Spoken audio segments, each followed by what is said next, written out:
also defeats the legalism of the Old Testament law, verse 14.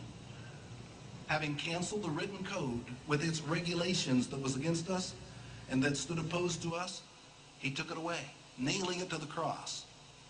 There is a sense in which the Old Testament law, including the Ten Commandments, was against us. It was opposed to us because it set an unrealistic standard of perfection that none of us could meet.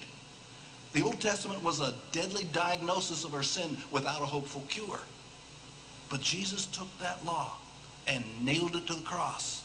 It was opposed to us, and he canceled it. There are two interesting words there in verse 14. The first is the word for written code. It was a word used by a debtor signing a paper acknowledging a debt. I owe you $10,000. Then the word for canceled means blotted or wiped out.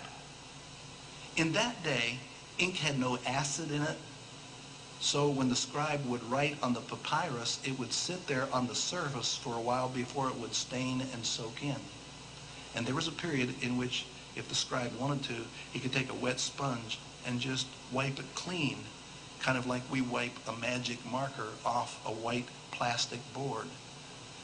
So Jesus not only wipes clean our sin, but he blots out the Old Testament code with all of its regulations that we could not keep. And now our salvation no longer depends on keeping that Old Testament law, but on the mercy and the grace of God. The enemy of the law has been defeated. So when you're doing